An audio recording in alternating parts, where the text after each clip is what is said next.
Alexander Rakic is the perfect example of UFC fighters' self-belief. Sometimes it's to a fault, but if he proves us all wrong, you know what? I'm sorry I doubted you. But I am doubting his decision to come back against Jiri Prochazka, of all people. Now, I admire that he is taking the toughest challenge because you got to put yourself in his shoes. He had one of the worst injuries I've ever seen an MMA fighter at the top level have that didn't involve your bone snapping on someone else's shin to the point where you got spaghetti leg. But it was a lot of ligament and inner damage where you could tell that, like, once that happened, he's going to need some surgical reconstruction. Jan Blachowicz, man.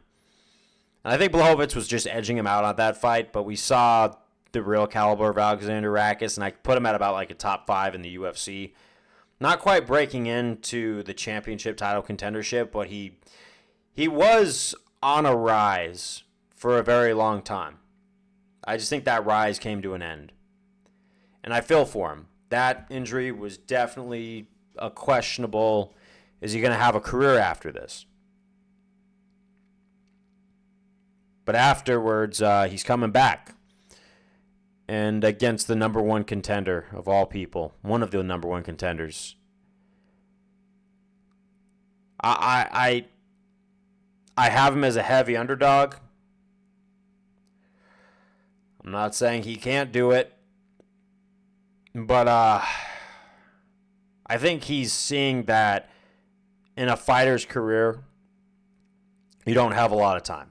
And he has lost a lot of time from that injury, so of course he's trying to fast track. I understand his thought process behind it.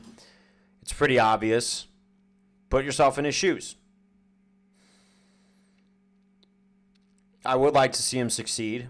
Even though Jiri Prochazka, I feel like he could have won against Alex Pereira had he not pulled mount like he did.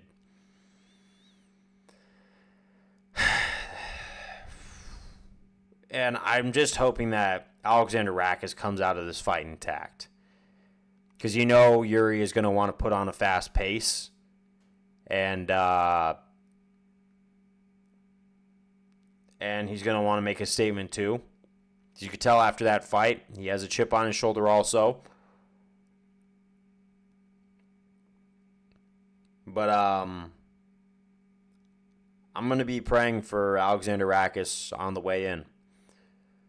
Because that crazy of an injury, where it's very questionable whether he was coming back, and now he's going against probably the fastest paced fighter, he's going to have to move fast.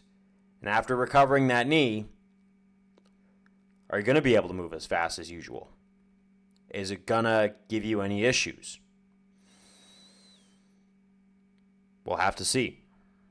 But I do have Jiri winning this fight, definitely. I mean, I might be wrong, and I would love to see an underdog story happen. I just don't see it.